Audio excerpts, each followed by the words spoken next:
வணக்கம். நான் உங்கள் கவி. வாங்க இன்றைய கதை படிக்கலாம். சுந்தரத்திடம் உண்மைகளை சொல்ல ஆரம்பித்தாள் கீதா. அப்பா, நான் உங்ககிட்ட கொஞ்சம் பேசணும். அதுக்கு முன்னாடி நீங்க என்ன மன்னிக்கணும்ப்பா. நீங்க கோபப்படக்கூடாது. நான் உங்களுக்கு தெரியாம பெரிய தப்பு பண்ணிட்டேன், துரோகம் பண்ணிட்டேன். நான் உங்களுக்கு ஒரு தலைக்குனிவை ஏற்படுத்திட்டேன்ப்பா என்று சொல்லிவிட்டு கீதா கண் கலங்கினாள். சுந்தரத்திற்கு ஒன்றும் புரியவில்லை. ஏய் கீதாமா, முதல்ல என்ன நடந்துச்சுன்னு சொல்லுமா, அப்பத்தானே அப்பா ஒரு முடிவுக்கு வர முடியும். நீயா ஏதோ பேசுற, நீயா அழுகிற, என்ன நடந்துச்சு விவரமா சொல்லுமா என்றார் சுந்தரம். சொல்றேன்ப்பா, இன்னைக்கு உங்ககிட்ட நான் எல்லா உண்மையும் சொல்லிடுறேன். ஆனா நான் சொல்லி முடிச்சதுக்கு அப்புறம் நீங்க என்னை வெறுத்திடக்கூடாது ப்ளீஸ்பா என்றாள் கீதா. என்னம்மா பீடிகை போட்டு பேசுற? முதல்ல விஷயத்தை விவரமா சொல்லு, அதுக்கப்புறம் அதுல எது சரி எது தப்புன்னு அப்பா உனக்கு நான் புரிய வைக்கிறேன். இப்போ விஷயத்தை சொல்லு என்றார் சுந்தரம். அப்பா, நான் காலேஜில் என்னோட சீனியர் சூர்யா என்ற பையனை காதலிக்கிறேன்பா. சுந்தரம் கீதாவை உற்று பார்த்தார். என்ன சொல்ற கீதா, நீயா என்றார். பாத்தீங்களாப்பா, நான் அப்பவே சொன்னேன்ல நீங்க கோபப்படக்கூடாதுன்னு. இப்போ நீங்க கோபப்படுவதை பார்த்தால் எனக்கு பயமா இருக்குப்பா என்றாள் கீதா. அம்மா உன்னை பார்க்கலம்மா, அதிர்ச்சியா உன்னை பார்க்கிறேன். என் பொண்ணு காதலிக்கிற அளவுக்கு வளர்ந்துட்டாளான்னு என்னால நம்பவே முடியல கீதா என்றார் சுந்தரம். கீதா தலை குனிந்தாள். என்னை மன்னிச்சிடுங்கப்பா, தெரியாம தப்பு பண்ணிட்டேன். இது நீ பண்ணின தப்பு இல்லம்மா கீதா, உன் வயசு பண்ற தப்பு. இந்த பருவத்துல எதை பார்த்தாலும் ஆசையா தான் இருக்கும். அது ஒரு மாயைமா. மேல சொல்லு, வேற என்னெல்லாம் தப்பு பண்ணி வச்சிருக்க என்றார் சுந்தரம். அந்த பையன்தாப்பா என்கிட்ட வந்து அவனோட காதலை சொன்னான். அவனை பார்த்த உடனே எனக்கு ரொம்ப பிடிச்சிருந்துச்சு. என் மனசுக்கு அவன் நம்பிக்கையான ஆளா தெரிஞ்சான். அவன் என் கூட இருந்தா என் வாழ்க்கை சந்தோஷமா இருக்குன்னு நான் நினைச்சேன். எனக்கு வாழ்க்கைன்னு ஒன்று இருந்தா அது அவன் கூட தான் அப்படின்னு நான் முடிவு பண்ணிட்டேன் என்றாள் கீதா. ஓ, முடிவு பண்ற அளவுக்கு நீ பெரிய மனுஷி ஆயிட்டியா கீதா என்றார் சுந்தரம். பெரிய மனுஷி ஆயிட்டேனா? எனக்கு தெரியலப்பா. ஆனா என் வாழ்க்கை இப்படி இருந்தா சந்தோஷமா இருக்குன்னு எனக்கு தோணுது. அந்த வாழ்க்கையைத்தான் நான் வாழணும்னு ஆசைப்படுறேன். அது தப்பாப்பா? நமக்கு வாழ்க்கை ஒரு தடவை தானேப்பா.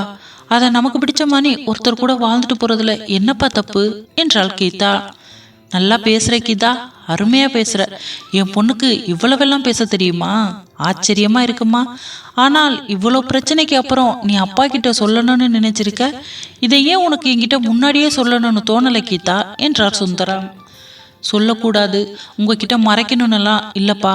நேரம் வரும்போது சொல்லலான்னு காத்துக்கிட்டு இருந்தேன், அவ்வளவுதான். கண்டிப்பா உங்ககிட்ட நான் மறைச்சிருக்கவே மாட்டேன். அப்பா, நான் என் காதலை உங்ககிட்ட தான் முதலில் சொல்லியிருப்பேன் என்றாள் கீதா. சந்தோஷமா இருக்குமா? இந்த அப்பா மேல இவ்வளவு நம்பிக்கை வைத்திருக்கிறாயே, அது வரைக்கும் எனக்கு சந்தோஷம் என்றார் அவர்.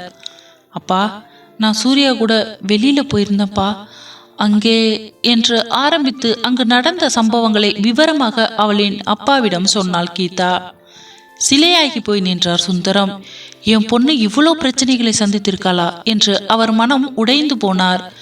நான் பெத்த 2 பிள்ளைங்களுமே ஏதோ ஒரு விதத்துல கஷ்டப்படுறீங்களேம்மா. எனக்கு இதை கேட்கும்போது ரொம்ப கஷ்டமா இருக்கு கீதா என்றார். ஆனாலும் அந்த நேரத்தில் அவர் வளர்ப்பை நினைத்து பெருமைப்பட்டார். அண்ணி ஒருத்தங்களை காதலிச்சாங்கல்லப்பா, அவர் அவங்க கல்யாணம் பண்ணியிருந்தாங்கன்னா நிச்சயம் அவங்க சந்தோஷமா இருந்திருப்பாங்க. ஆனா அவங்க அப்பா அம்மாவுக்காகன்னு நினைச்சு காதலிச்ச அசோக்கை தள்ளி வச்சுட்டு நம்ம அண்ணனை கல்யாணம் பண்ணிட்டாங்க. ஆனா யாராலையும் அன்னைக்கு நிம்மதி இல்லையேப்பா. எல்லாரும் அவங்கள ஒரு வகையில கஷ்டப்படுத்திட்டு தான் இருக்காங்க. அவங்க யாருக்காக தியாகம் பண்ணினாங்களோ அவங்க யாருமே அண்ணியை புரிஞ்சுக்கலையேப்பா. அண்ணி வாழ்க்கை இப்போ கேள்விக்குறியாயிடுச்சு.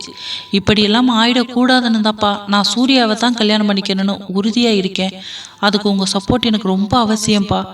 என் மனசை நீங்க புரிஞ்சுக்குவீங்கன்னு நினைக்கிறேன் என்றாள் கீதா. சரிம்மா, பிரச்சனைன்னு சொன்னியே, அது என்ன சொல்லு என்றார் சுந்தரம். அது ஒன்றும் இல்லைப்பா. நான் காலேஜில் சூர்யா கூட பேசிட்டு இருந்ததை பார்த்துட்டு தப்பாக நினச்சிக்கிட்டாங்க. அதனால் பேரண்ட்ஸை கூட்டிகிட்டு வந்தால் தான் தேர்வு எழுத விடுவேன்னு சொன்னாங்க. அதான்ப்பா உங்களை நாளைக்கு நான் கூட்டிகிட்டு போகலான்னு இருக்கேன் என்றாள் கீதா. கத்தரிக்காய் முத்தினா சந்தைக்கு வந்துதான் ஆகணும் கீதா என்றார் அவர். கீதா நிமிர்ந்து பார்த்தாள். என்னப்பா இப்படியெல்லாம் பேசுறீங்க என்றாள். வேற எப்படிம்மா பேச சொல்ற? நானும் சராசரி மனுஷன் தானே. என் மனசுலயும் கஷ்டம் துக்கம்லாம் வராதா? 2 குழந்தைங்களை பெத்து 2 பேரும் வேற வேற வகையில போய் இப்படி கஷ்டப்படுறீங்களே, எனக்கு இப்போ நினைச்சாலும் கஷ்டமா இருக்குமா. வெளியில காட்டிக்காம ஓடிட்டே இருக்கேன் என் பிள்ளைங்களோட எதிர்காலத்தை நோக்கி. உன்னை எப்படியெல்லாம் வளர்த்தேன், நீ இப்படியெல்லாம் போயிட்டு வந்தேன்னு சொல்ற. ஏதாவது ஒரு தப்பு நடந்திருந்தா அது எவ்வளவு பெரிய அசிங்கமா இருந்திருக்கும் எங்களுக்கு. இதெல்லாம் யோசிக்காம எங்களை தாண்டி பொய் சொல்லிட்டு நீ போயிருக்க. உனக்கு எப்படி அவ்வளோ தைரியம் வந்துச்சு கீதா? இவ்வளவு தூரம் நம்பி போற அளவுக்கு அவன் நல்லவனும் உனக்கு தெரியுமா? சரி, இப்போ அந்த பையன் எப்படி இருக்கான்? அவன் உடம்பு எப்படி இருக்கு? போன இடத்துல ஏதாவது ஒன்று நடந்திருந்தால் அதுக்கப்புறம் எங்க நிலைமையை நீ நினைச்சு பார்த்தியாமா? நீங்க காதலிச்சா நாங்க உடனே ஒத்துக்கணும், இல்லைன்னா பெத்தவங்க நாங்க உங்களுக்கு எதிரி ஆயிடுவோம். நேத்து பார்த்தவன் உங்களுக்கெல்லாம் உலகம் வாழ்க்கை. எந்த நம்பிக்கையில் அப்படி ஒரு முடிவை நீங்க எடுக்கிறீங்க? யார் கொடுத்த தைரியம் உங்களுக்கு? உங்களை பெத்து வளர்த்த எங்களுக்கு தெரியாதா உங்களுக்கு ஒரு நல்ல வாழ்க்கையை அமைச்சு கொடுக்கணும்னு? நான் இப்போ இதுக்கு சம்மதம் இல்லைன்னு சொன்னா நீ என்ன பண்ணுவே கீதா என்றார் சுந்தரம். கீதா அப்பாவை ஏறிட்டு பார்த்தாள். அப்பா, நீங்களா இப்படியெல்லாம் பேசுறீங்க? என் சந்தோஷத்துக்கு என் அப்பா எப்பவும் குறுக்கே நிற்க மாட்டார்னு நம்பினேன்ப்பா. நீங்க தான் எனக்கு இந்த கல்யாணத்தையும் நடத்தி வைப்பீங்கன்னு உங்க மேல உள்ள நம்பிக்கையில தான் நான் அவன் காதலுக்கே சம்மதம் சொன்னேன். ஆனா இன்னைக்கு நீங்களே இப்படி பேசுறீங்க என்று ஆச்சரியமாக அப்பாவை பார்த்தாள். அப்படி இருக்கும்போது நீ முதல்ல என்கிட்ட தானே வந்து சொல்லியிருக்கணும். நீ அப்போ என்கிட்ட சொல்லாம இப்போ பிரச்சனைன்னு வந்ததுக்கு அப்புறம் தானே வந்து சொல்ற. உன் அப்பா உனக்கு நல்லது தான் பண்ணுவான்னு நம்பிக்கை உனக்கு இருக்கும்போது அவனை எப்படி என்ன இல்லாம நீ நம்பின? என் பொண்ணு நல்லா இருக்கணும்னு தான் நான் ஆசைப்படுவேன். ஆனால் நீ ஒரு சரியான ஆளைத்தான் தேர்ந்தெடுத்திருக்கேன்னு நான் எப்படிம்மா நம்புறது? இந்த பருவத்துல பன்னிக்குட்டியை பார்த்தா கூட அழகாத்தான் தெரியும். அழகு எப்பவும் ஆபத்து தான். நம்ம யாரையும் முழுசா அறியாமல் எப்படி நம்ம வாழ்க்கையை அவங்க கிட்ட ஒப்படைக்கலாம் என்றார் சுந்தரம்.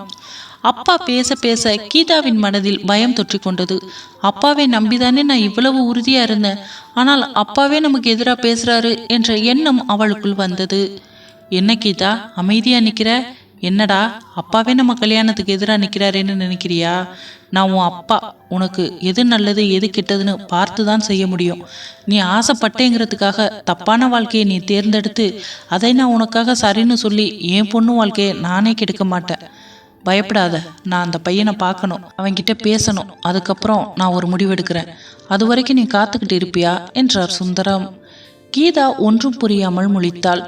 அப்பா என்ன சொல்கிறார்? இப்போ என் காதலுக்கு சம்மதம் சொல்றாரா இல்லை சம்மதம் இல்லைன்னு சொல்றாரா? ஒன்றுமே புரியலையே என்று. பயப்படாத கீதா, நான் உன் காதலுக்கு எதிரி இல்லை. உன் ஆசைக்கு நான் எப்பவும் குறிக்க வரமாட்டேன். அந்த நம்பிக்கையை நான் உனக்கு கொடுத்ததுனால தான் நீ என்னையே கேட்காம உன் வாழ்க்கையை முடிவு பண்ணியிருக்க. அதுலேருந்து என் வளர்ப்பை நீ சுட்டி காட்டியிருக்க. என் பொண்ணை நான் நல்லா தான் வளர்த்துருக்கேன். இந்த பெருமையே எனக்கு போதுமா?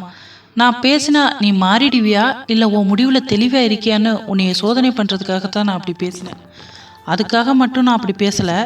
ஒரு தகப்பனா நான் அப்படித்தான் நடந்துக்கணும். அதுதான் நியாயம். நீ ஆசைப்பட்டேங்கிறதுக்காக எந்த தவறான பாதையிலையும் உன்னை நான் தள்ளிவிடக்கூடாது. அப்பாவோட முடிவுக்காக நீ காத்திருந்தது உண்மையா இல்லை நீ முடிவெடுத்துட்டு அப்பாவை சம்மதிக்க வச்சிடலான்னு நினைச்சது உண்மையா என்றார் சுந்தரம்.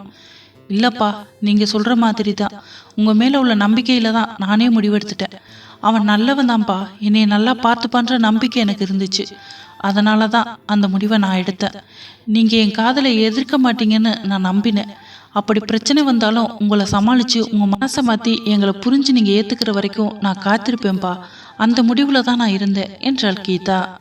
சரி கீதா, நீ அந்த பையன் மேலே வச்சிருக்க நம்பிக்கையை நான் மதிக்கிறேன். என் திருப்திக்காக ஒரு தடவை நான் அந்த பையனை பார்த்து பேசணும். பயப்படாத, அவன் குணத்தை நான் அறிஞ்சிக்கணும். அதனால தான் முதல்ல நான் உன் அண்ணையும் அவங்க வாழ்க்கையில் உள்ள பிரச்சனையெல்லாம் தீர்த்து அவங்கள ஒன்று சேர்க்கணும். அந்த முயற்சியில் தான் நான் இப்போ இருக்கேன். அதுக்கப்புறம்தான் உன் விஷயத்துக்கு என்னால் வர முடியும். அது வரைக்கும் நீ காத்துட்டு இருக்கணும், புரிஞ்சுதா என்றார் சுந்தரம். சரி, நீ பயப்படாமல் போய் தூங்குமா. நாளைக்கு நான் உன் கல்லூரிக்கு வரேன். மற்றதை அங்கே பார்த்து பேசிக்கலாம் என்றார் சுந்தரம். கல்லூரி முதல்வரை சந்தித்தார். அதற்கு முன் கீதா சூர்யாவை அறிமுகப்படுத்தி வைத்தாள். வணக்கம் அங்கிள், நான் தான் சூர்யா என்றான். சுந்தரம், தெரியும்பா, என் பொண்ணு எல்லாத்தையும் சொல்லிட்டா, எல்லாத்தையும் என்று அழுத்தமாக சொன்னார். சாரி அங்கிள் என்றான் சூர்யா. பரவாயில்லப்பா, இப்போ உடம்பு எப்படி இருக்கு என்றார். நல்லா இருக்கு அங்கிள் என்றான் சூர்யா. சரி, இங்கேயே காத்திருப்பா. நான் போய் உங்க கல்லூரி முதல்வரை சந்தித்து விட்டு வரேன். மற்றதை அப்புறம் பேசிக்கலாம் என்று சொல்லிவிட்டு சென்றார் சுந்தரம். கதவை தட்டிவிட்டு கல்லூரி முதல்வரின் அறைக்குள் சென்றார் அவர். வணக்கம் சார், நான் கீதாவோட அப்பா சுந்தரம், ஓய்வு பெற்ற பள்ளி ஆசிரியர். வாங்க சார், உட்காருங்க. ஊரில் உள்ள பிள்ளைங்களுக்கெல்லாம் பாடம் சொல்லி கொடுக்குறீங்க, எப்படி நடந்துக்கணும்னு சொல்லி கொடுக்குறீங்க. ஆனால் உங்கள் பொண்ணுக்கிட்ட சொல்லி கொடுக்கலையா சார்? ஒரு காலேஜில் ஃபங்க்ஷன் நடந்துக்கிட்டு இருக்கு, அங்கே நின்று அந்த பையனோட கட்டி பிடிச்சிட்டு நிற்கிறா சார். இது நல்லாவா இருக்கு? இதெல்லாம் ரொம்ப தப்பு சார். இந்த மாதிரி பசங்களை பார்த்து தான் நல்ல பசங்களும் கெட்டு போறாங்க. அதான் உறுதியா சொல்லிட்டேன், பேரண்ட்ஸை கூட்டிட்டு வந்தாதான் எக்ஸாம் எழுத விடுவேன்னு. அதனால தான் இப்போ நீங்க முன்னால வந்து உட்கார்ந்துருக்கீங்க என்றார் கல்லூரி முதல்வர். மன்னிக்கணும் சார், என் பொண்ணு நடந்துக்கிட்டது சரின்னு நான் சொல்ல வரல. ஆனால் கண்ணால் பார்ப்பதும் போய் காதால் கேட்பதும் போய் தீர விசாரிப்பதே மெய்யின்னு தான் பிள்ளைங்களுக்கு நம்ம பாடம் சொல்லி கொடுக்குறோம். ஆனால் நீங்கள் எதையுமே தீர விசாரிக்காம தண்டனையை மட்டும் கொடுத்துருக்கீங்க. இது எந்த விதத்தில் சரின்னு எனக்கு தெரியல சார் என்றார் சுந்தரம். மிஸ்டர் சுந்தரம், நீங்கள் என்ன சொல்கிறீங்க? நான் யாரோ சொல்லியெல்லாம் கேட்கல. நான் என் 2 கண்ணால் பார்த்தேன். பார்த்த பின்னாடி தான் அவங்கள கூப்பிட்டு விசாரித்தேன். அப்புறம்தான் உங்களையே கூட்டிட்டு வர சொன்னேன். யார்கிட்ட வந்து என்ன பேசிட்டு இருக்கீங்க என்றார் முதல்வர். கோபப்படாதீங்க சார், அந்த பையன் சூர்யா இந்த கல்லூரியில் கடைசி வருஷம் படிச்சுட்டு இருக்கான். ஒரு ஆக்சிடெண்ட்ல அவன் தலையில் அடிபட்டு அவன் பல மாதங்களுக்கு அப்புறம் கல்லூரிக்கு அன்னைக்கு தான் வந்திருக்கான். என் பொண்ணு அந்த பையனை காதலிக்கிறார். தான் நேசிக்கிற ஒருத்தன் செத்து பிழைச்சி வரும்போது அவன் நம்ம கண்ணு முன்னாடி வந்து நிற்கும் போது அந்த உணர்வுகள் தான் பேசுமே தவிர மனசு தான் பேசுமே தவிர நம்மளை சுற்றி என்ன நடக்குதுன்னு யோசிக்காது சார். உணர்வுகளுக்கும் யாரும் தடை போட முடியாது. அப்படித்தான் என் பொண்ணும் அவள் உணர்வுகளால் காயப்பட்டு இருந்தா. அவனை பார்த்த உடனே அவளையே அறியாமல் அவன் கையை பிடிச்சு அழுது இருக்கா சார். கட்டி பிடிச்ச அவங்க கொஞ்சிக்கிட்டலாம் இல்லை. நீங்கள் தூரமாக இருந்து பார்த்ததுனால உங்களுக்கு அவங்க கட்டி பிடிச்சிட்டு நிற்கிற மாதிரி தெரிஞ்சிருக்கு. ஆனால் உண்மை, அவளின் காயப்பட்ட மனசுக்கு ஆறுதலாக அவன் வந்து நிற்கும் போது தன்னையே அறியாமல் அவன் கையை பிடித்து அழுதுருக்கா. ஒரு அப்பாவா என் பொண்ணை எனக்கு நல்லாவே தெரியும் சார். உங்கள் பார்வை தப்பானதுனால தான் சார் இவ்வளவு தூரம் வந்து உங்ககிட்ட பேசிட்டு இருக்கேன். யாரையுமே விசாரிக்காமல் முடிவு பண்ணிடாதீங்க. அவங்க 2 பேரோட வாழ்க்கை இது. என் மகளும் இந்த வருடம் கடைசி வருட படிப்பில் தான் இருக்கா. அந்த பையனுக்கும் இதுதான் கடைசி வருஷம். ஒரே நேரத்தில் 2 பேரோட எதிர்காலத்தையும் கேள்விக்குறியாக்கிடாதீங்க சார். எக்ஸாம் எழுத விடாமல் தடுத்துருவேன்னு சொன்னால் அவங்க எதிர்காலம் இப்போ உங்கள் கையிலே இருக்குது. ஒவ்வொரு பிள்ளைகளுக்கும் நல்ல எதிர்காலத்தை உருவாக்கி விடுவது தான் நம்மளோட கடமை. அவங்க வாழ்க்கையை கெடுக்கிறது இல்லை சார். இதுக்கப்புறம் நீங்கள் தான் சார் முடிவு பண்ணணும் என்று சொல்லிவிட்டு சுந்தரம் எழுந்தார். ஓகே சார், நீங்கள் கிளம்பலாம். அவங்க 2 பேரையும் வந்து ஹால் டிக்கெட் வாங்கிட்டு போக சொல்லுங்க என்று சொல்லிவிட்டார் முதல்வர். நன்றி என்று சொல்லிவிட்டு அந்த இடத்தை விட்டு நகர்ந்தார் சுந்தரம். வெளியில் வந்து பார்த்தார். சூர்யாவும் கீதாவும் சுந்தரத்திற்காக காத்து கொண்டிருந்தனர். இனி சூர்யாவை பற்றி சுந்தரம் எடுக்க போகும் முடிவு என்ன? பொறுத்திருந்து நாளை பார்ப்போம். இந்த கதை பிடிச்சிருந்தா உங்க பொண்ணான கையால அந்த லைக் பட்டனை மட்டும் தட்டிட்டு போயிடுங்க. நன்றி, வணக்கம்.